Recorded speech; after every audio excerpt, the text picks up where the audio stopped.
You know, the things I learned, I'll tell you what I learned about this, is there's lots of times during this training experience where we would get off the bike and then go into a 7-Eleven or a convenience store and buy some Gatorade or something like that on some of these longer rides. And every once in a while, I'd just leave Sachin back by the bicycle thinking that he didn't have his walking stick, okay? When he has his walking stick, get out of his way, he can pretty much navigate. But when he doesn't have his walking stick, I have to sort of, you have to kind of give him your elbow. He just gets off the bike and starts walking. Like, whoa, wait up. I mean, lots of times I totally blank out and it's like, wait a minute, you can't see where I'm going, man. And then, you know, navigating through bathrooms and things like that was kind of a thing that we sort of had to learn how to figure out too, because that's kind of a deal. I mean, your own bathroom in your own home, you know where everything is, but if you walk into a 7-Eleven, you don't know where the bathroom is. And you know, you pack as less as possible on a bike. You know, like there's no way I could have a cane and this and that. All you worry about is your dehydrate. You know, have enough to hydrate yourself. You know, so that was something I learned. That you start to realize. The other thing I learned about working with Sachin is that, and I don't know how everybody with disabilities feel, but Sachin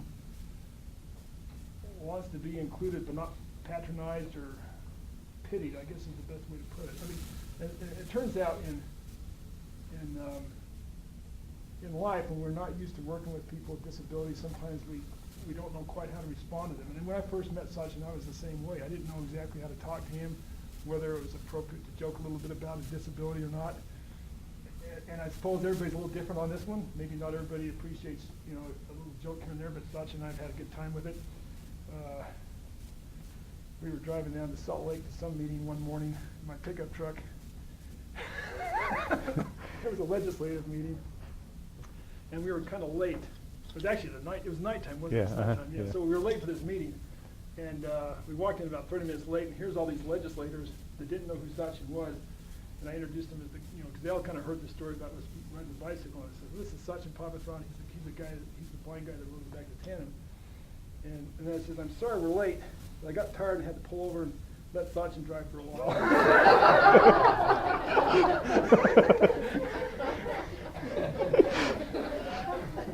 But so, and again, I think. I don't know. I think the other thing is there was a time when Sachin had to present to one of the committees I was sitting on, and I was sitting up there. They have these committees. You're sitting up on this big thing with desks behind you, and these people get down below, get behind the microphones and talk to you. They testify about whatever's going on and whatever thing they're advocating for. So Sachin was down there during this committee hearing, and I was one of the legislators listening to his testimony, and what happened was. There are a lot of people, there's an issue to do with visually impaired, and I don't remember exactly the exact issue, but it was a complicated issue involving the Utah State Office of Rehabilitation, okay, USOR, and so a lot of people with visual impairment were there, and there's so many people there they had to move them off into another room during the first part of the meeting, then had them come back in, and when they had them come back in, the person who was leading the meeting said, okay, everybody, you know, we've got all these people who are visually impaired coming in here, you know, stand up and give them your seat, or let them sit down, you know.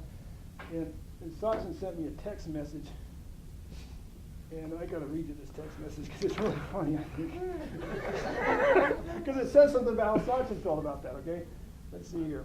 I'm going to find it. Sachin, where did you send it? Maybe I should. I'm going to find it. I want to quote it verbatim. Here it is. Okay, this is because Sachin uses his technology to talk to me all the time. Let's see. Okay, so after this guy made this statement, Sachin texted me and said, "Poor disabled people." Okay, which you explain what that meant, okay? So, you know, this guy, the chairperson of the committee is saying, please get up for all the disabled people so they can find a seat to sit and, you know, come in after them. So I just texted Ed saying, oh, poor disabled people. They need a place to sit. Why don't you find a place? You know, so it's more, you know, patronizing or pitying or, you know, whatever you want to call, you know. They're blind. They can stand if they want. They came late. That's their problem. So, I mean, it really kind of took me off, it caught me off guard. I said, what? Because I mean, I heard the speaker say that. I didn't think anything of it. I didn't think it would be, any big deal, but Sachin texted me and said, disabled people, whoa, Sachin has an opinion about this one.